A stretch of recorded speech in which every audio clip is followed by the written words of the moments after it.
Hello everyone. आज की इस वीडियो में सोशियोलॉजी के इम्पोर्टेंट क्वेश्चंस के बारे में बात करने वाले हैं। वीडियो स्टार्ट करने से पहले अगर आप चैनल पर नए हैं तो चैनल को सब्सक्राइब कर लें। चैनल का नाम है गोल टू सक्सेस। अगर आप नेट जेआरएफ पीजीटी जीआईसी या फिर असिस्टेंट प्रोफेसर एग्जाम की तैयारी कर रहे हैं सोशियोलॉजी से, तो इस चैनल के साथ जुड़कर आप यहां से अपनी स्टडी को कंप्लीट कर सकते हैं। प्लेलिस्ट में उन सभी वीडियोस के फोल्डर्स मिल जाएंगे, आप वहां से उन वीडियोस को देख सकते हैं। तो चलिए स्टार्ट करते हैं। बुक्स दी हुई हैं, एक तरफ cultural sociology, mind self and society, society and human society. तो यहाँ पर बताइए क्या होगा राइट आंसर।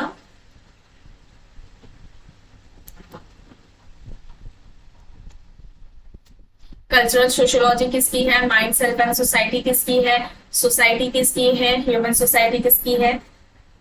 बुक्स से रिलेटेड वीडियोस आपकी काफी हैं, आप लोगों को काफी बुक्स कराई जा चुकी हैं। अगर आप नए हैं चैनल पर, आपने नहीं देखे हैं तो प्लेलिस्ट के फोल्डर में जाकर के वहां पर इम्पोर्टेंट बुक्स नाम से फोल्डर बना हुआ है। तो सोशियोलॉजी की जितने भी इम्पोर्टेंट बुक्स हैं उनमें उन बुक्स की जो वीडियोस हैं वो आपको उन फोल्डर्स में मिल जाएंगे, तो आप वहां से देख सकते हैं। तो यहाँ पर क्या होगा राइट आंसर ऑप्शन बी, यानी कि जो कल्चरल सोशियोलॉजी है वो बुक है गिलिन एंड गिलिन की। Mind self and society book है जॉर्ज हर्बर्ट मीड की। सोसाइटी बुक है मैकेवर एंड पेज की। And human society Kingsley Davis की है। तो यहाँ पर फर्स्ट क्वेश्चन का राइट आंसर हो जाएगा ऑप्शन बी। नेक्स्ट है, निम्न समाज शास्त्रियों में से किसने दक्षिण सूडान के पशुचारण समाज नियर का अध्ययन किया है। ऑप्शंस हैं Evans Pritchard, GP Murdock, Kingsley Davis, Oliver C Cox. इनमें से कौन है जिसने दक्षिण सूडान के पशुचारण समाज जो नियर है उसका अध्ययन किया है। ऑप्शंस में Evans Pritchard, GP Murdock, Kingsley Davis, Oliver C Cox हैं। तो यहाँ पर बताइए क्या हो जाएगा राइट आंसर।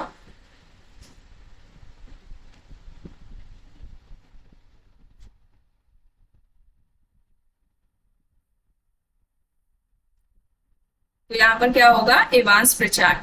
ऑप्शन ए यहाँ पर क्या होगा राइट आंसर हो जाएगा पोस्ट मैरिज, भूत विवाह की बात इन्होंने की हुई है। ठीक है, भूत विवाह की इन्होंने बात की हुई है, भूत विवाह। इसके अलावा इन्होंने अजांटे जनजाति का भी अध्ययन किया है, अजांटे जनजाति का भी इन्होंने अध्ययन किया है। ठीक है, भूत विवाह और अजांटे जनजाति का अध्ययन किया हुआ है इन्होंने, ये याद रखिएगा, एग्जाम में पूछा जाता है। नेक्स्ट है, ग्रुप्स दिए हुए हैं। ठीक है, ग्रुप्स के टाइप्स आइए देखते हैं। स्वैच्छिक एवं अनैच्छिक समूह, जननिक और सामूहिक समूह, प्राथमिक समूह, अंतः समूह और बाह्य समूह। स्वैच्छिक एवं अनैच्छिक समूह की बात किसने की है, जननिक और सामूहिक समूह की बात। प्राथमिक समूह सभी को पता होगा, अंतः समूह और बाह्य समूह भी सब जानते हैं। तो बताइए यहाँ पर राइट आंसर क्या है।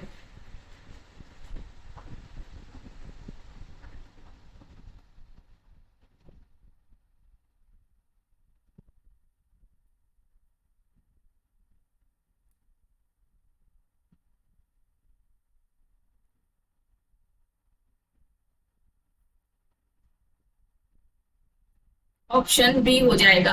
ठीक है, स्वैच्छिक एवं अनैच्छिक समूह का जो कॉन्सेप्ट है वो सैडरसन ने दिया हुआ है, यानी कि सैडरसन में समूह के प्रकार बताए हैं, स्वैच्छिक और अनैच्छिक। जननिक और सामूहिक समूह की बात गिडिंग्स ने की है। प्राथमिक समूह को सबको पता है, फूले हैं। अंतः समूह, बाह्य समूह समनर से रिलेटेड है, इन्होंने बात की है। तो ऑप्शन बी यहाँ पर राइट आंसर होगा। कुछ इंपॉर्टेंट फैक्ट्स आपको बताए जा रहे हैं, जैसे कि समूह की जो परिभाषा है मैकेवर ने क्या दी है कि मनुष्यों का ऐसा संकलन या व्यक्तियों का ऐसा संकलन जो एक दूसरे के साथ में आपस में सामाजिक संपर्क स्थापित करते हैं, उसको हम क्या कहेंगे, समूह कहेंगे। तो समूह व्यक्तियों का ऐसा संकलन है जो एक दूसरे के साथ आपस में सामाजिक संबंध है वो स्थापित करते हैं, उसे हम समूह कहेंगे। इसके अलावा जॉनसन क्या कहते हैं समूह के निर्माण में, समूह के निर्माण के लिए जॉनसन व्यक्तियों में के बीच में, यानी कि वो जो समूह है उन समूह में व्यक्तियों के बीच में जो आपसी सहयोग है उसको आवश्यक मानते हैं, यानी कि सहयोग को समूह के निर्माण के लिए इन्होंने जॉनसन ने आवश्यक माना है। ये इंपॉर्टेंट है, पूछा जा सकता है कि किसने समूह के निर्माण के लिए सहयोग को आवश्यक माना है, तो जॉनसन है। इसके अलावा जो मर्टन है वे समूह की बात कैसे करते हैं, दो तरीके से बात करते हैं, ठीक है। समूह की बात व्यक्तिनिष्ठ और जो वस्तुनिष्ठ है या व्यक्ति परक या वस्तु परक के आधार पर करते हैं ग्रुप की बात, ठीक है। इसके लिए किसी भी समूह के लिए तीन बातों को आवश्यक मानते हैं। पहला या तीन तत्व आवश्यक हैं इनके लिए, समूह के लिए, यानी कि पहले जो बात करते हैं दो या दो से अधिक व्यक्तियों का होना, ठीक है। दो या दो से समूह के निर्माण के लिए पहले तो जरूरत किसकी है, दो या दो से ज्यादा व्यक्ति हो, फिर उन व्यक्तियों के बीच में क्या हो, सामाजिक संबंध पाए जाते हों। अब ये संबंध कैसे होंगे, व्यक्ति, अब संबंधों का निर्माण कैसे होगा, व्यक्ति दो या दो से अधिक जब व्यक्तियों से मिलता है तो कुछ रीजंस की वजह से मिलता है, यानी कि अपने नीड्स को या अपने उद्देश्यों को पूरा करने के लिए क्या करता है, उनके साथ अंतर क्रिया करता है। और ये जब अंतर क्रिया बार बार होती है, ये पारस्परिक जो अंतर क्रिया है वो बार बार होगी तो वे संबंधों का निर्माण करेगी, तो उसी को उन्होंने सामाजिक संबंध कहा है। तो पहले तो दो या दो से अधिक व्यक्ति का होना, फिर उनके बीच में सामाजिक संबंधों का पाया जाना, ठीक है, जो कि अंतर क्रियाओं से होने के बाद ही सामाजिक संबंध बन रहे हैं। और फिर थर्ड नंबर पर व्यक्ति के अंदर ये भावना होना कि वो उस ग्रुप का मेंबर है, ठीक है। व्यक्ति के अंदर ये भावना होना कि वो उस ग्रुप का मेंबर है और साथ ही वो जो समूह है उस समूह के अंदर भी, यानी कि समूह के मेंबर्स में भी ये भावना होना कि जो सामने वाला व्यक्ति है वो इस ग्रुप का क्या है, मेंबर है। तो जो व्यक्ति में खुद में ये भावना है कि वो व्यक्ति उस ग्रुप का मेंबर है, तो ये क्या हो जाएगा, व्यक्ति परक हो जाएगा, ठीक है। और वहीं पर जो समूह है, समूह भी समझ रहा है कि सामने वाला व्यक्ति हमारे ग्रुप का मेंबर है, तो ये क्या हो जाएगा, वस्तुनिष्ठ हो जाएगा, ठीक है। तो ये तीन बातें आवश्यक मानी है किसने, मर्टन ने, ये याद रखिएगा। या वस्तु परक या व्यक्ति परक के आधार पर समूह की बात किसने की है, ऐसे भी पूछा जा सकता है, तो मर्टन है, ठीक है। तो ये कुछ फैक्ट्स थे इंपॉर्टेंट जो कि आपको बताए गए हैं, इन सभी के नोट्स आप लोग जरूर बना लिया करिए, आप लोगों के लिए इंपॉर्टेंट रहेगा। नेक्स्ट है, निम्न में से कौन सी एक वह प्रक्रिया है जिससे सांस्कृतिक विशेषताएं एक सांस्कृतिक रूप से प्रभिन्न समूह से दूसरे में फैलती है। आइए ऑप्शंस देखते हैं, उद्विकास, आत्मसातकरण, प्रसारण या फिर इनमें से कोई नहीं। ऐसी कौन सी प्रक्रिया है जिससे सांस्कृतिक विशेषताएं एक सांस्कृतिक रूप से प्रभिन्न समूह से दूसरे में फैलती हैं, उसे हम उद्विकास कहेंगे, आत्मसातकरण कहेंगे या फिर प्रसारण कहेंगे। एक सांस्कृतिक समूह के या एक संस्कृति के तत्व जब दूसरे समाज या संस्कृति में फैलते हैं, उनका प्रसारण होता है, वो फैलने की जो प्रक्रिया है उसको ही हम क्या कहेंगे, प्रसारण कहेंगे, ठीक है। तो यहाँ पर क्या हो जाएगा, प्रसारण हो जाएगा, ऑप्शन सी यहाँ पर राइट आंसर हो जाएगा। नेक्स्ट है, बुक है स्टडी ऑफ हिस्ट्री। अब ये बुक किसकी है, स्टडी ऑफ हिस्ट्री बुक किसकी है, ऑप्शंस में टाइलर है, पार्सन्स है, टॉयनबी है एंड फूको है। एंड चैनल से जितने भी नए लोग जुड़े हैं उनको बता दिया जाए कि इंपॉर्टेंट सोशियोलॉजी की जो बुक्स हैं उनकी वीडियोस आपको प्लेलिस्ट में मिल जाएगी, वहां पर सोशियोलॉजी इंपॉर्टेंट बुक्स करके फोल्डर बना हुआ है। तो कुछ वीडियोस हैं जो कि आपके एग्जाम के लिए इंपॉर्टेंट है, उन वीडियोस को देख लीजिएगा, उनमें केवल बुक्स एंड ऑथर्स हैं। एंड जितनी भी बुक्स बताई गई हैं उन्हें याद जरूर कर लीजिएगा, आपके एग्जाम के लिए इंपॉर्टेंट है। तो यहाँ पर स्टडी ऑफ हिस्ट्री ये बुक किसकी हो जाएगी, राइट आंसर क्या है यहाँ पर,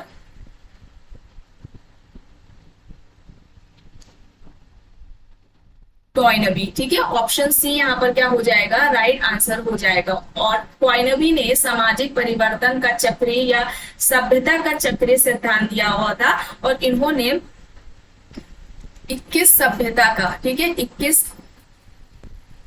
21 सभ्यता का इन्होंने अध्ययन किया था, ठीक है। ऐसे भी करके पूछा जाता है, तो याद रखिएगा 21 सभ्यता का अध्ययन किया था, या सभ्यता का जो चक्रीय सिद्धांत है वो किसने किया है, टॉयनबी ने किया है, ठीक है। तो ऑप्शन सी यहाँ पर क्या होगा, राइट होगा।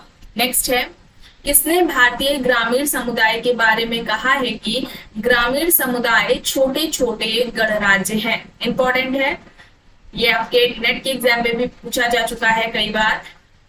भारतीय ग्रामीण समुदाय के बारे में किसका कहना है कि जो ग्रामीण समुदाय है वो छोटे छोटे गणराज्य हैं। ऑप्शन है एस सी दुबे, मैरिल व Eldridge, McIver and Page, Charles Metcalfe.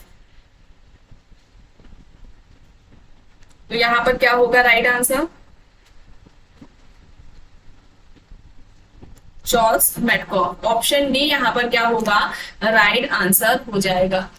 Next है the dynamics of a rural society पुस्तक है B R Chauhan, A R Desai, McKim Marriott, Radha Kamal Mukherjee. B R Chauhan, A R Desai, McKim Marriott, Radha Kamal Mukherjee options में है। The dynamics of a rural society book है।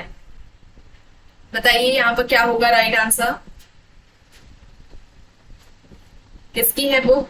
The dynamic of a rural society.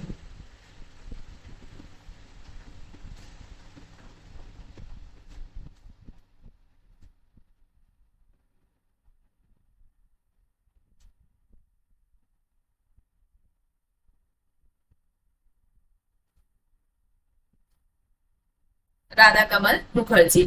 Option D यहाँ पर क्या होगा right answer हो जाएगा। इनके अलावा, इस बुक के अलावा, the dynamics of a rural society के अलावा जो बुक्स हैं जैसे कि है the social structure of values है।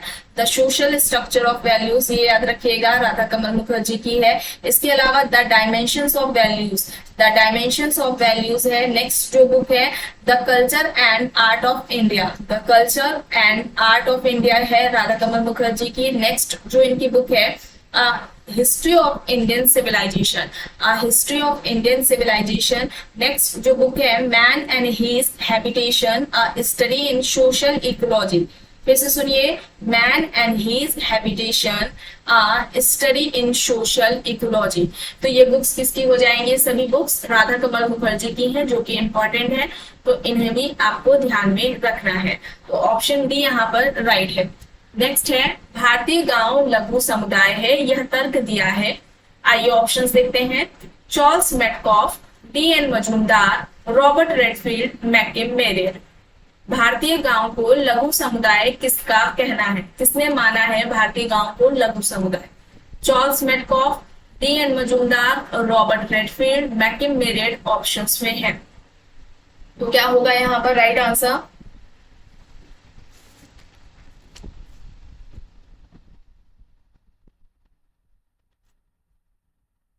Robert Redfield. ऑप्शन सी यहाँ पर क्या हो जाएगा राइट आंसर हो जाएगा। और रॉबर्ट रेडफील्ड के कॉन्सेप्ट्स के बारे में बात की जाए, अवधारणाओं के बारे में बात की जाए जो कि इंपॉर्टेंट है। पहले तो इनकी एक अवधारणा है लोक समाज, ठीक है, क्या हो जाएगी? लोक समाज हो जाएगी अवधारणा इनकी।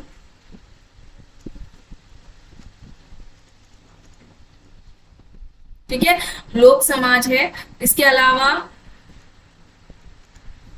कृषक समाज है।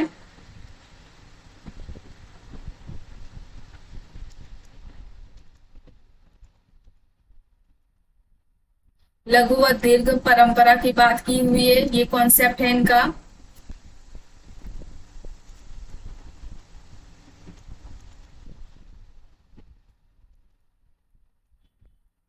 लोक संस्कृति, एक सेकेंड,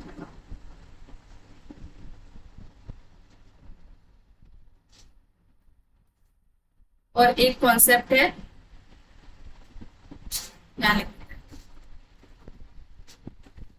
लोक समुदाय, लिटिल कम्युनिटी। ठीक है, लिटिल कम्युनिटी।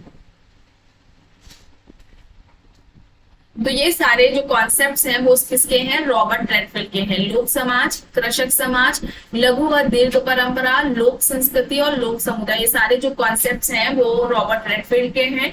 इसके अलावा रॉबर्ट रेडफील्ड रूरल सोशियोलॉजी के जनक है। रूरल सोशियोलॉजी यानी कि ग्रामीण समाजशास्त्र के जनक कौन है ऐसे पूछा जाए तो रॉबर्ट रेडफील्ड है। ठीक है, इनकी जैसे बुक्स हैं जैसे कि the little community, the little community नाम से इनकी बुक है। पीजन सोसाइटी एंड कल्चर, ये भी रॉबर्ट रेडफील्ड की इंपॉर्टेंट बुक है। तो ये याद रखिएगा और सारे कॉन्सेप्ट्स आपको याद होने चाहिए रॉबर्ट रेडफील्ड के। ऑप्शन सी यहाँ पर राइट है। नेक्स्ट है निम्न में से कौन सी संस्था कृषक समाज व्यवस्था से नहीं है?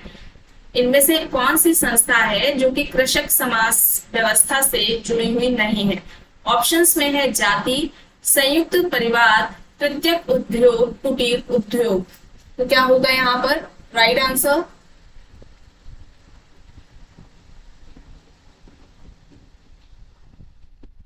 तृतीयक उद्योग, ऑप्शन सी यहाँ पर क्या होगा, राइट आंसर होगा। नेक्स्ट है, अपनी महान कृति the Protestant ethic and the spirit of capitalism में वेबर ने सुझाव दिया है कि प्रोटेस्टेंटवाद के आधारभूत मूल्यों ने पूंजीवाद को प्रभावित किया है। आइए ऑप्शंस देखते हैं। ऑप्शन ए है, सामाजिक परिवर्तन में आर्थिक कारकों की भूमिका को पूरी तरह से निकाल दिया था। ऑप्शन बी है, सामाजिक परिवर्तन में आर्थिक कारकों को उचित रूप से माना था।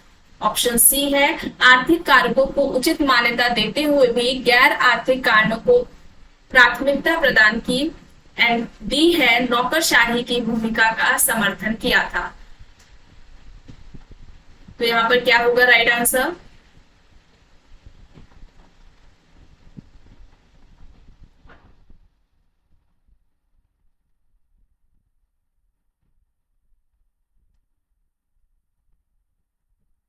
ऑप्शन सी, आर्थिक कारकों को उचित मान्यता देते हुए भी गैर आर्थिक कारकों को भी प्राथमिकता प्रदान की थी। ऑप्शन सी यहाँ पर राइट आंसर है।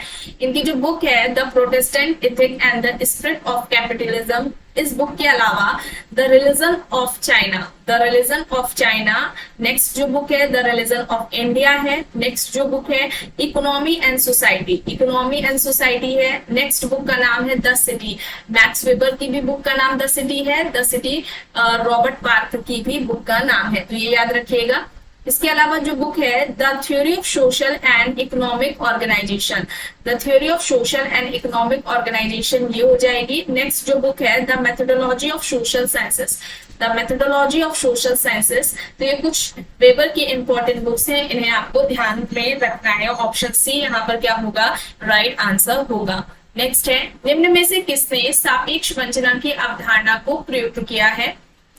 ऑप्शंस हैं, शोषण के अपने सिद्धांत में कार्ल मार्क्स द्वारा, वर्ग असमानता के अपने सिद्धांत में मैक्स वेबर ने, संदर्भ समूह व्यवहार के अपने सिद्धांत में रॉबर्ट मर्टन ने, या फिर आत्महत्या के अपने सिद्धांत में इमाइल तुर्खीम ने। तो सापेक्ष वंचना की जो अवधारणा है वो किसने प्रयुक्त किया है?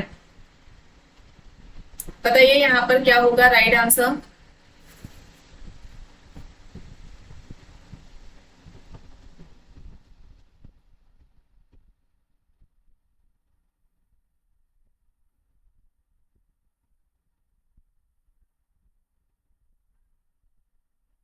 संदर्भ समूह व्यवहार के अपने सिद्धांत में रॉबर्ट मर्टन ने सापेक्षिक वंचना की जो अवधारणा है उसका प्रयोग किया था। ठीक है, मर्टन ने जो संदर्भ समूह है उसके निर्माण के दो आधार बताए थे। ठीक है, पहला जो आकांक्षा बताया था, इन्होंने जो दो आधार बताए हैं उसमें से जो पहला है वो क्या है, आकांक्षा है। ठीक है, क्या है, आकांक्षा है, और जो दूसरा है वो है ही यही सापेक्ष वंचना। ठीक है, सापेक्ष वंचना, ये दो आधार थे, जिन दो आधारों के आधार पर ही इन्होंने संदर्भ समूह की बात की हुई थी, या सापेक्षहीनता या सापेक्ष वंचना, या फिर इसके अलावा तुलनात्मक अभाव बोध। ठीक है, ये भी आ सकता है, तो ये भी उसका मतलब ये है, चाहे सापेक्ष वंचना बोले आप, सापेक्षहीनता बोले, अभाव बोध, तुलनात्मक अभाव बोध बोले, है एक ही। ठीक है, तो ये दो आधारों के आधार पर, मतलब कि दो आधार पर जो संदर्भ समूह की बात है वो किसने की है, तो मर्टन ने की है, ये याद रखेगा, पूछा जा सकता है। नेक्स्ट है, एक जगह एकत्रित ना होने वाले या एक दूसरे से अंतःक्रिया ना करने वाले परंतु कुछ ना कुछ समानता रखने वाले लोगों को निम्न में से किसमें रखा जाता है?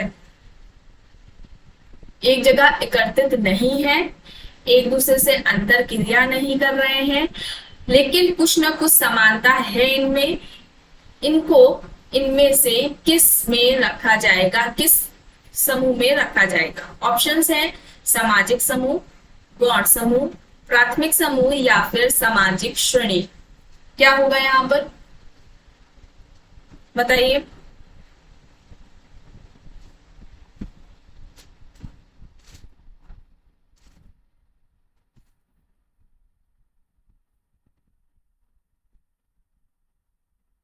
सामाजिक श्रेणी। ऑप्शन डी यहाँ पर क्या होगा, राइट आंसर होगा। नेक्स्ट है, निम्न में से कौन सा एक युग्म सही सुमेलित नहीं है? दर्पण में स्वप्रतिबिंब सी एच फूले, पराहम एल्फ्रेड एल क्रोबर, सामूहिक अंतर्विवेक इमाइल दुखी, दूसरे की भूमिका ग्रहण करना जॉर्ज एच मीड। तो क्या होगा यहाँ पर राइट आंसर? क्या इसमें से सही सुमेलित नहीं है?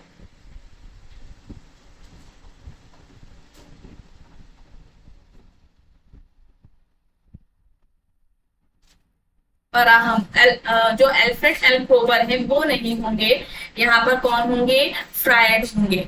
क्या होंगे, फ्रायड। ठीक है, इन्होंने इड ईगो सुपर ईगो का जो कॉन्सेप्ट किया था या इसकी बात की हुई थी, वो सामाजिकरण की व्याख्या के लिए, सामाजिकरण को स्पष्ट करने के लिए इड ईगो सुपर ईगो की बात की थी। ठीक है, तो यहाँ पर फ्रायड होगा, यानी कि ऑप्शन बी यहाँ पर क्या हो जाएगा, राइट आंसर हो जाएगा। दूसरे की भूमिका ग्रहण करना, यहाँ पर भूमिका जो ग्रहण वाली जो अवधारणा है वो उसकी बात की गई है। सामूहिक अंतर्विवेक यानी कि सामूहिक जो प्रतिनिधान की बात है वो दुर्खी में की हुई। ठीक है, तो ऑप्शन बी यहाँ पर राइट है। नेक्स्ट है, निम्न समाज शास्त्रियों में से किस एक ने जाति को विस्तृत स्वजन समूह के रूप में लिया है? ऑप्शन हैं GS Ghurye, McKim Marriott, M N Srinivas, Irawati Karve. इनमें से कौन से समाजशास्त्री हैं जिन्होंने जाति को विस्तृत स्वजन समूह के रूप में बात की है? जीएस घुरिये ने, मैकिम बेरेट ने, एम एन श्रीनिवास ने या फिर इरावती कार्वे ने? क्या होगा यहाँ पर राइट आंसर?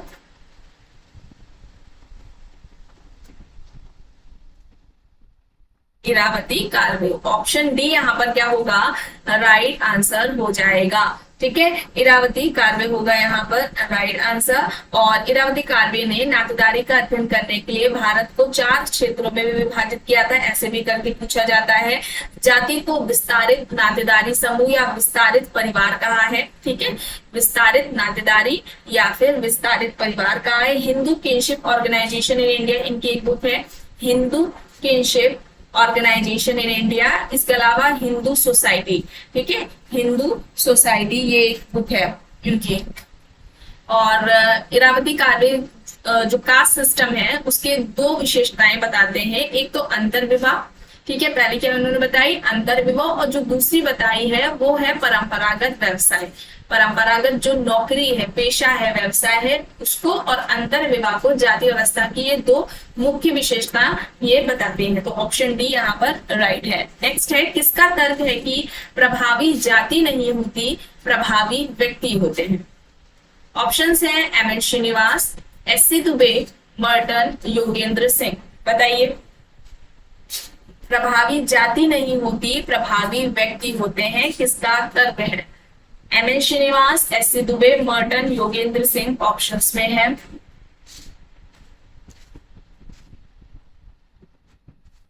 क्या होगा यहाँ पर right answer?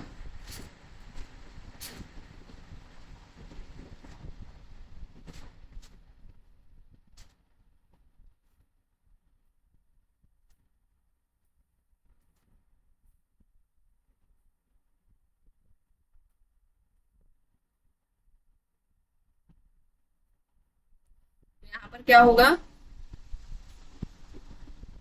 S C Dube. Option B यहाँ पर क्या होगा, राइट आंसर हो जाएगा। डोमिनेंट कास्ट की बात किसने की हुई है? श्रीनिवास ने की हुई है। प्रभावी जाति या प्रभुत्व जो जाति है, ठीक है, प्रभुत्व जाति या जो हम जिसको बोलते हैं प्रभावी जाति, उसकी बात एम एन श्रीनिवास ने की है। और जो प्रभुत्व व्यक्ति है उसकी बात या प्रभावी व्यक्ति की बात एस सी दुबे ने की हुई है। एस सी दुबे की जो बुक्स इंपॉर्टेंट है जैसे कि है द कमार, कमार पर इनका अध्ययन भी रहा है, द कमार करके इनकी बुक है। इसके अलावा इंडियन विलेज है एक बुक इनकी, ठीक है, इंडियन विलेज है। नेक्स्ट जो बुक है इंडियाज चेंजिंग विलेजेस है, इंडियाज चेंजिंग विलेजेस है। इसके अलावा ट्राइबल हेरिटेज ऑफ इंडिया एक इनकी बुक है, ट्राइबल हेरिटेज ऑफ इंडिया है। नेक्स्ट जो बुक है इंडियन सोसाइटी, ठीक है, इंडियन सोसाइटी, ये इनकी कुछ इंपॉर्टेंट बुक्स थी दुबे की, ये आपको याद रहनी चाहिए। कमार पर इनका अध्ययन रहा है, शमीर पेट पर इन्होंने अध्ययन किया हुआ है, ठीक है। एंड ये सभी एग्जाम्स में आपके पूछे जाते हैं। नेक्स्ट है, जाति निरपेक्ष रूप से दृढ़ वर्ग का चरम रूप है, किसका कहना है? ऑप्शंस हैं जीएस बुर्ये, एमएन श्रीनिवास, गुरनाम बिरडॉल, आंद्रे बिद्ये। जाति निरपेक्ष रूप से दृढ़ वर्ग का चरम रूप है, किसका कहना है? जीएस बुर्ये, एमएन श्रीनिवास, गुरनाम बिरडॉल, आंद्रे बिद्ये। बताइए यहाँ पर क्या होगा राइट आंसर?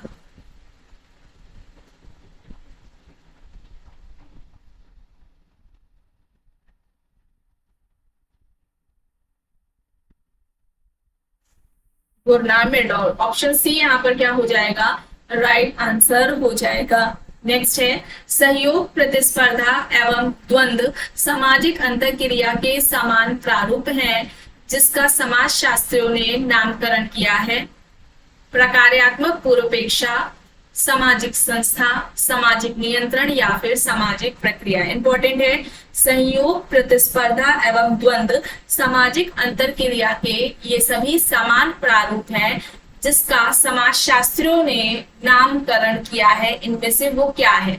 प्रकार्यात्मक पूर्वापेक्षा है, सामाजिक संस्था है, सामाजिक नियंत्रण है या फिर सामाजिक प्रक्रिया।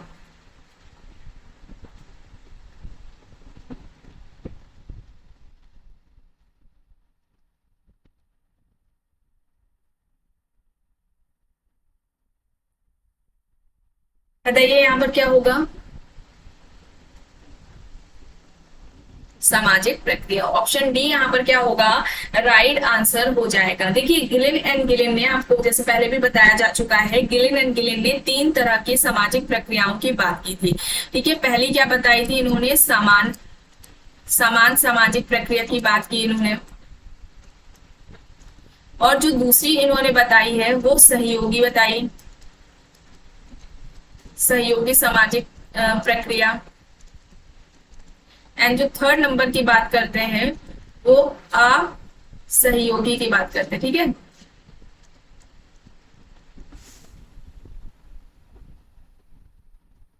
असहयोगी सामाजिक प्रक्रिया। तो ये इन्होंने 3 तरह की प्रक्रियाओं की बात की है। जो सहयोगी सामाजिक प्रक्रिया है इसमें क्या क्या आ जाएंगे? या सहयोगी सामाजिक प्रक्रिया या संगठनात्मक सामाजिक प्रक्रिया, ऐसे भी पूछते हैं। तो मेनली आपको पहचानने के लिए आता है कि कौन कौन सी संगठनात्मक प्रक्रिया में आएगी या कौन सी है सहयोगी प्रक्रिया। तो इसमें आपका सहयोग आ जाएगा, आत्मसातकरण, समायोजन आ जाएगा, एकीकरण आ जाएगा। ठीक है, सहयोग आ जाएगा, आत्मसातकरण, समायोजन और एकीकरण आ जाएगा। वहीं पर अगर असहयोगी समाजीकरण की बात की जाए तो इसमें प्रतिस्पर्धा, संघर्ष, विरोध, विद्रोह, प्रतिकूलता आ जाएगी। ठीक है, तो जो सहयोगी या हम संगठनात्मक सामाजिक प्रक्रिया की बात कर रहे हैं, इसमें क्या क्या आ जाएगा? सहयोग आ जाएगा,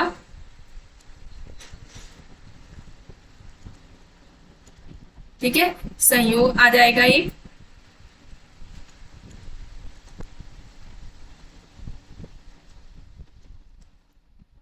समायोजन आ जाएगा,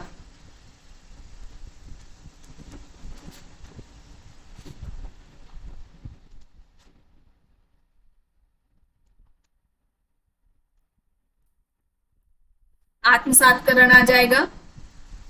सेकंड,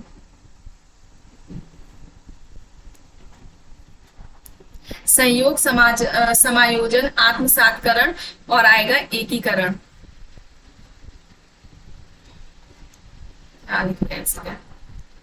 इसमें पता नहीं चलता है। एकीकरण, ठीक है, एकीकरण हो जाएगा। एंड इसके अलावा जो असहयोगी समाजीकरण है वो आप लोग सुन लीजिए। ठीक है, असहयोगी समाजीकरण में क्या आ जाएगा? प्रतिस्पर्धा आ जाएगा, संघर्ष आ जाएगा, विरोध आ जाएगा और विद्रोह आ जाएगा, प्रतिकूलता आ जाएगा। ये सभी आपको याद होने चाहिए। आपको वहां पर सीक्वेंस उसमें पूछ लेंगे कि कौन सी सहयोगी प्रक्रिया है, कौन सी असहयोगी प्रक्रिया है।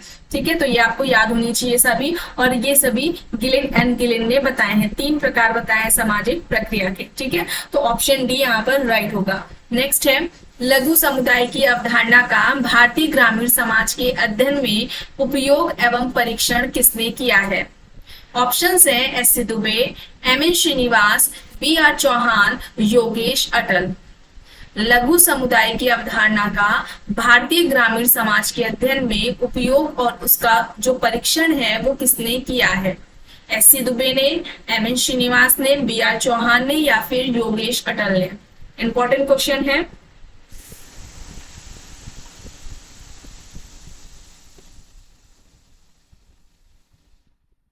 तो यहाँ पर क्या होगा? बी आर चौहान हो जाएगा। ऑप्शन सी यहाँ पर क्या होगा? राइट आंसर हो जाएगा। बी आर चौहान ने जो रॉबर्ट रेडफील्ड ने लघु समुदाय की जो 4 विशेषताएं बताई थी, ठीक है, जो 4 इन्होंने विशेषताएं बताई हैं रॉबर्ट रेडफील्ड ने लघु समुदाय की, वो कौन कौन सी हैं ये भी पूछी जाती है। तो पहली है लघुता, ठीक है, पहली क्या है? लघुता। सेकंड नंबर पर है विशिष्टता, सेकंड नंबर पे क्या हो जाएगी? विशिष्टता। थर्ड नंबर पर है समरूपता, थर्ड पर क्या है? समरूपता है। लास्ट में आत्मनिर्भरता, ठीक है। ये 4 विशेषताएं इन्होंने रॉबर्ट रेडफील्ड ने बताई है। और जो चौहान है, बी आर चौहान यानी ब्रजराज चौहान है इनका पूरा नाम, इन्होंने राजस्थान में जो अध्ययन किया था और ये देखने के लिए कि जो रॉबर्ट रेडफील्ड ने कहा है कि जो भारतीय गांव है उसको लघु समुदाय का स्वरूप बताया है, भारतीय गांव को लघु समुदाय का उदाहरण माना, तो जो रॉबर्ट रेडफील्ड ने कहा है क्या वास्तव में भारतीय गांव एक लघु समुदाय है? इसका परीक्षण करने किया उन्होंने राजस्थान के गांव में, वहां पर उन्होंने अध्ययन किया।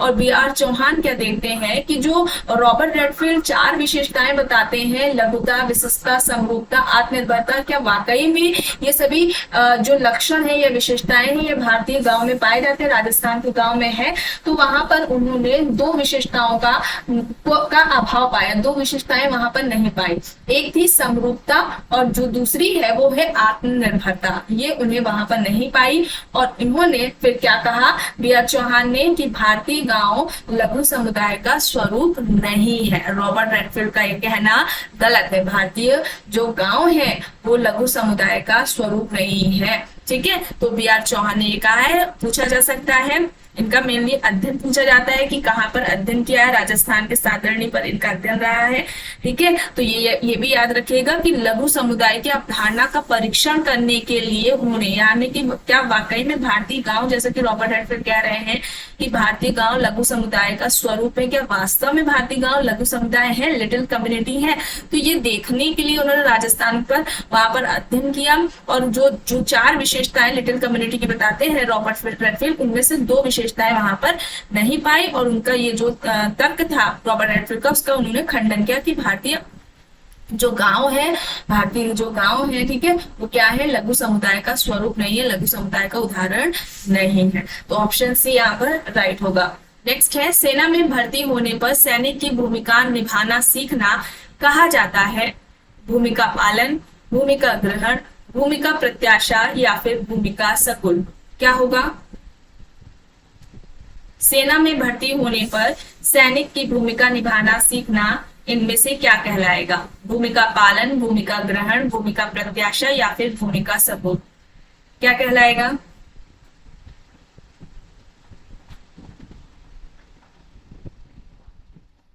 तो क्या होगा यहाँ पर राइट आंसर?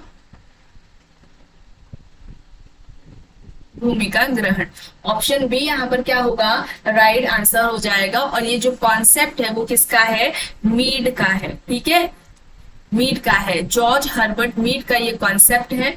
और ये होता क्या है, व्यक्ति को जब स्टेटस प्राप्त होता है, व्यक्ति को पद या प्रस्थिति प्राप्त होती है, तो उससे संबंधित जो भूमिका होती है, तो व्यक्ति से अपेक्षा किया जाता है कि वो उससे संबंधित, पद से संबंधित जो कर्तव्य है, जो भूमिका है, उनका वो क्या करेगा? पालन करेगा, उनका निर्वहन करेगा। तो ये भूमिका ग्रहण कहलाएगा, ठीक है। ऑप्शन बी यहाँ पर क्या हो जाएगा? राइट आंसर हो जाएगा। नेक्स्ट है, सामाजिक स्त्रीकरण में समाहित है सामाजिक न्याय, सामाजिक असमानता, सामाजिक विभिन्नीकरण या फिर सामाजिक विभाजन? सामाजिक स्त्रीकरण यानी सोशल स्ट्रेटिफिकेशन में समाहित है सामाजिक न्याय, सामाजिक असमानता, सामाजिक विभिन्नीकरण या फिर सामाजिक विभाजन?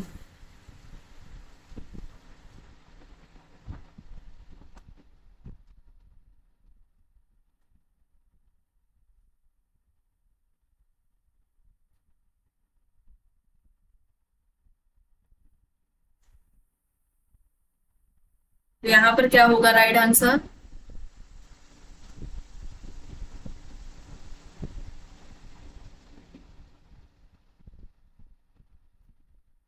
सामाजिक असमानता।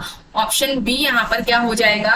राइट आंसर हो जाएगा। सोशल स्ट्रेटिफिकेशन, ठीक है, सोशल स्ट्रेटिफिकेशन क्या है? समाज के विभिन्न समूहों के बीच में ये एक क्या है? एक स्थायी विभाजन है, जिसका आधार क्या हो सकता है? धन हो सकता है, जन्म हो सकता है, आयु, वर्ग, आय, ठीक है, सैलरी, जाति हो सकता है। और इन सभी में ये जो आधार है, इन आधारों पर विभाजन होता है समूहों का, और इनके बीच में ऊंच नीच की जो भावना है वो पाई जाती है। विभेदीकरण में क्या होता है? सामाजिक विभेदीकरण में आपको बताया जा चुका है, कुछ समान गुणों या कुछ समान विशेषताओं के आधार पर विभिन्न समूहों को अलग अलग विभाजित किया जाता है, विभिन्न समूहों को अलग अलग बांटा जाता है। जैसे कि मंदिर में मेल फीमेल, पुरुष की लाइन अलग है, सारे पुरुष एक लाइन में, सारी महिलाएं एक लाइन में है, ठीक है। तो यहाँ पर क्या है? कुछ समान विशेषताओं गुणों के आधार पर समूहों को अलग समूह में विभाजित किया जाता है, तो वो है विभेदीकरण। लेकिन जब इसी में ऊंच नीच की भावना आ जाती है,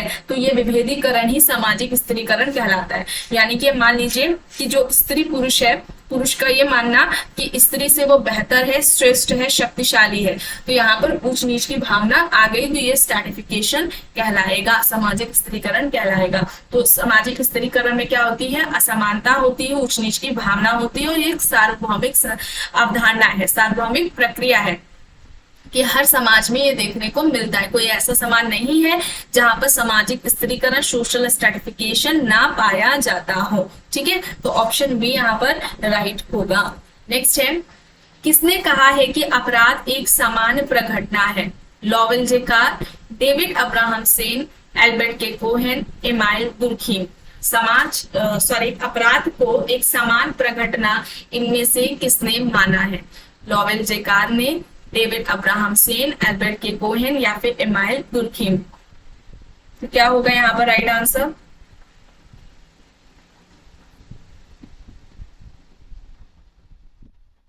एमाइल दुर्खीम। दुर्खीम ने अपराध को क्या कहा है? एक समान प्रघटना माना है, ठीक है। ऑप्शन डी यहाँ पर क्या होगा? राइट आंसर हो जाएगा। और ये जो सुसाइड है, आत्महत्या है, उसको भी एक सोशल फैक्ट बताते हैं, सामाजिक तथ्य बताते हैं आत्महत्या को, ये भी याद रखिएगा। आत्महत्या की जो अवधारणा है वो दुर्खीम ने दी हुई। आत्महत्या के चार प्रकारों की बात की थी, जो कि एग्जाम में आते हैं, पूछे जाते हैं। श्रम विभाजन के जो सिद्धांत है वो दिया हुआ है। धर्म का सामाजिक जो सिद्धांत है वो दिया हुआ है। धर्म का जो प्रारंभिक स्वरूप था वो टोटेमवाद को इन्होंने बताया है दुर्खीम ने। दो तरह की एकता की बात की थी, सामूहिक एकता और यांत्रिक एकता की बात की हुई थी इन्होंने। और जो इनके जो कुछ इंपॉर्टेंट बुक्स हैं, जैसे कि है the division of labour in society, the division of labour in society, ये एक बुक है।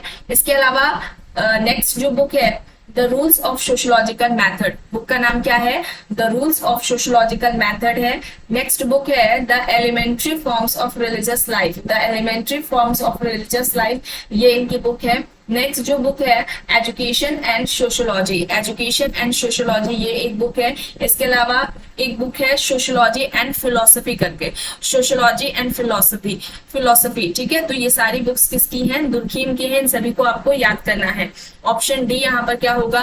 राइट होगा। नेक्स्ट है, इनमें से कौन सा बाल अपराध का एक कारण नहीं है? आइए देखते हैं। ऑप्शंस है टूटे परिवार, भावात्मक अस्थिरता, मानसिक क्षणता, सही समाजीकरण। बाल अपराध का कारण नहीं है ये पूछा जा रहा है। टूटे परिवार, विघटित परिवार, भावात्मक अस्थिरता, मानसिक क्षीणता, या फिर सही समाजीकरण। तो क्या है यहाँ पर राइट आंसर? सही समाजीकरण। ऑप्शन डी क्या हो जाएगा? राइट आंसर हो जाएगा। ऑप्शन डी यहाँ पर क्या हो जाएगा? राइट आंसर हो जाएगा। नेक्स्ट है, सदरलैंड अपराध शास्त्र के किस संप्रदाय से संबंधित है?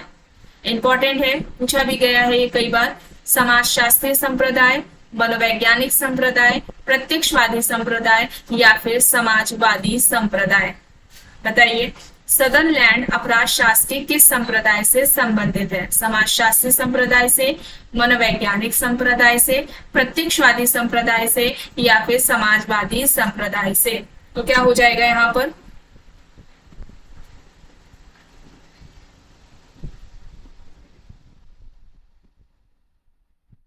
और यहाँ पर जो इससे पहले वाला जो क्वेश्चन है, ठीक है, बाल अपराध, ये याद आया। बाल अपराध की आयु भी पूछी जाती है, तो 6 से 18 वर्ष की आयु से कम जो व्यक्ति द्वारा जो बालकों द्वारा किया जाएगा अपराध, वो बाल अपराध की श्रेणी में आएगा, 6 से 18, ठीक है। और भारत के ज्यादातर राज्यों में 18 वर्ष से नीचे के बालकों द्वारा जो भी क्राइम किया जाता है वो बाल अपराध की श्रेणी में ही आएगा। ज्यादातर राज्यों में यही आयु सीमा है, ठीक है।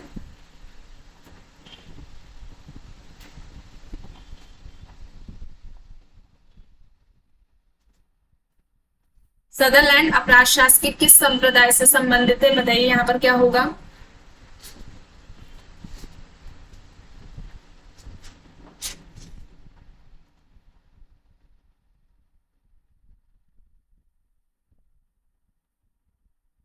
समाजशास्त्रीय संप्रदाय। ऑप्शन ए यहाँ पर क्या होगा? राइट आंसर हो जाएगा ऑप्शन ए। और इन्होंने श्वेत वसन अपराध या फिर सफेद पोश अपराध की जो अवधारणा है वो दी है। अब ये क्या होता है, ये कैसा क्राइम है? उच्च परिस्थिति प्राप्त व्यक्ति द्वारा, जिसका स्टेटस क्या है? हाई है, उच्च पद पर है वो व्यक्ति, तो उच्च पद पर उच्च पद प्राप्त व्यक्ति या उच्च परिस्थिति प्राप्त व्यक्ति जब अपने व्यवसाय के दौरान, अपने पेशे के दौरान गैर कानूनी जो कार्य है वो करता है, तो वो ही श्वेत वसन अपराध कहलाएगा। और इनकी जो बुक है व्हाइट कॉलर क्राइम है, ठीक है, व्हाइट कॉलर क्राइम करके इनकी बुक है। तो यहाँ पर क्या हो जाएगा? ऑप्शन ए यहाँ पर राइट आंसर हो जाएगा। नेक्स्ट है, इनमें से कौन अपराध के लिए संस्कृति को उत्तरदायी मानते हैं? क्राइम के लिए कल्चर को किसने उत्तरदायी माना है? ऑप्शन है Taft, Alfred Adler, Goddard, Reckless. बताइए यहाँ पर क्या हो जाएगा राइट आंसर?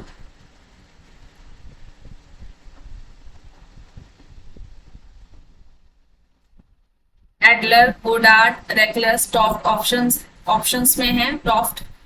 अपराध के लिए संस्कृति को किसने जिम्मेदार माना है, उत्तरदायी माना है? तो यहाँ पर क्या हो जाएगा?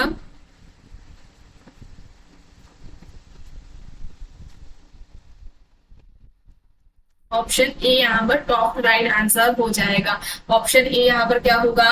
राइट आंसर हो जाएगा, ठीक है।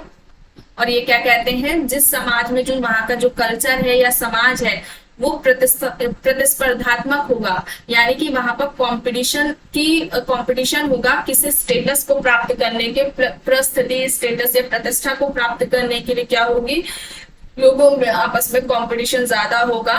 वहां पर उन्होंने ये बताया कि वहां का जो कल्चर है, उस समाज की जो संस्कृति है वो अपराध के लिए क्या है, उत्तरदायी है, उसका योगदान है क्राइम के लिए। और ऐसे समाज पर जहां पर प्रतिस्पर्धा ज्यादा होगी, परिस्थिति को प्राप्त करने के लिए कंपटीशन सोसाइटी में ज्यादा होगा, तो वहां पर क्या होगा, क्राइम भी ज्यादा होंगे, ये डॉक्टर का कहना है, ठीक है। तो ऑप्शन ए यहाँ पर राइट आंसर है।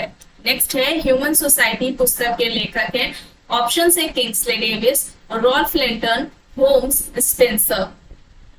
तो बताइए यहाँ पर क्या होगा, ह्यूमन सोसाइटी बुक किसकी है?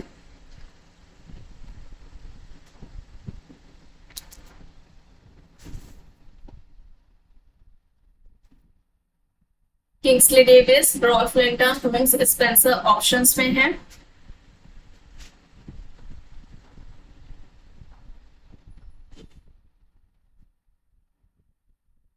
Kingsley Davis. ऑप्शन ए यहाँ पर राइट आंसर हो जाएगा।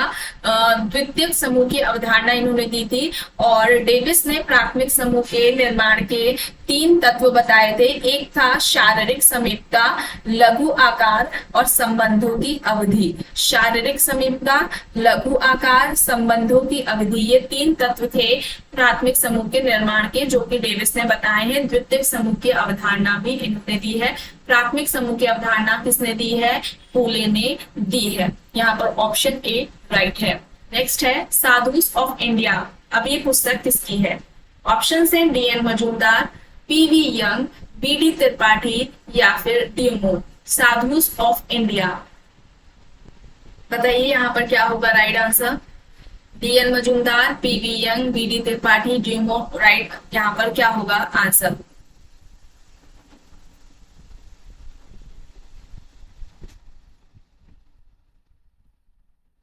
बी.डी. त्रिपाठी। ऑप्शन सी यहाँ पर क्या हो जाएगा?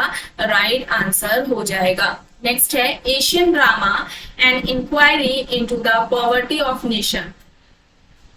अब ये बुक किसकी है? गुरनाम Myrdal, Adam Smith, C Wright Mills, Yogendra Singh options में है। एशियन ड्रामा किसकी है बुक?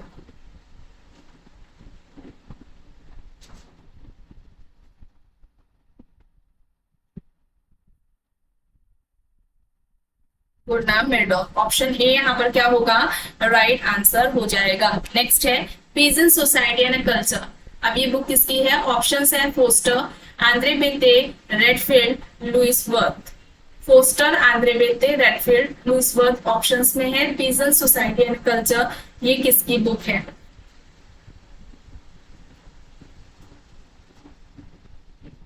तो यहाँ पर क्या हो जाएगा? Robert Redfield. ऑप्शन ए यहाँ सॉरी ऑप्शन सी यहाँ पर क्या होगा? राइट आंसर हो जाएगा। रॉबर्ट रेडफील्ड की ये बुक है। और रेडफील्ड ने कृषक समाज किसको कहा था? कृषक समाज को क्या कहा था इन्होंने? अवशिष्ट समाज कहा था। क्या कहा था? अवशिष्ट समाज। अवशिष्ट समाज मतलब ये कहते हैं जब ग्रामीण समाज को, यानी कि जब रूरल सोसाइटी से जब हम ट्राइबल सोसाइटी को अलग कर देते हैं, ग्रामीण समाज से जब हम जनजातीय समाज को अलग कर देते हैं, तो जो शेष भाग बचता है, जो बचा हुआ भाग है, जो बचा हुआ एरिया है, वो अवशिष्ट समाज है। उसी को उन्होंने क्या कहा है? कृषक समाज कहा है। तो ये याद रखिएगा, पूछा जा सकता है कि कृषक समाज को अवशिष्ट समाज किसने कहा है? तो रेडफील्ड ने कहा है। नेक्स्ट है किसने कृषक समाज को वर्गीकृत किया है जमींदार, अमीर किसान और गरीब किसान में? ऑप्शन है धनाग्रे, Daniel Thorner, Robert Redfield, F G. बेली। तो बताइए यहाँ पर क्या होगा? कृषक समाज को वर्गीकृत किया है जमींदार में, अमीर किसान और गरीब किसान में। Dhanagare, Daniel Thorner, Robert Redfield, F G. Bailey options में है।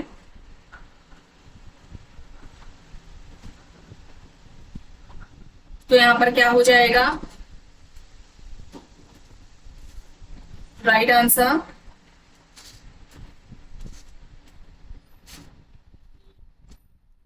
धनाग्रे। ऑप्शन ए यहाँ पर क्या हो जाएगा? राइट आंसर हो जाएगा। ये 5 श्रेणियों में बांटते हैं, ठीक है। कृषक समाज को वर्गीकृत करते हैं 5 श्रेणियों में। पहला वो बताते हैं जमींदार, ठीक है। पहला क्या बताते हैं? जमींदार। ऊपर बताया गया जैसे जमींदार, अमीर किसान, गरीब किसान, फिर मझोले किसान या मध्यम किसान हम जिसे बोलते हैं, ठीक है। मध्यम या मंझोले किसान वो आ जाएगा, गरीब किसान है। और एक है भूमिहीन, ठीक है। एक क्या है? भूमिहीन किसान, ठीक है। तो जमींदार, अमीर किसान, गरीब किसान, मध्यम किसान और भूमिहीन किसान, 3 ऊपर दिए गए हैं, 2 ये। तो 5 श्रेणियों में कृषक समाज को इन्होंने वर्गीकृत किया है धनाग्रे में।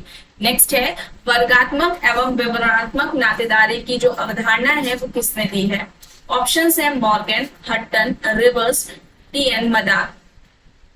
वर्गात्मक एवं विवरणात्मक नातेदारी की जो अवधारणा है वो इनमें से किसने दी है? Morgan, Hutton, Rivers, D N. Majumdar options में है। तो क्या हो जाएगा यहाँ पर राइट आंसर?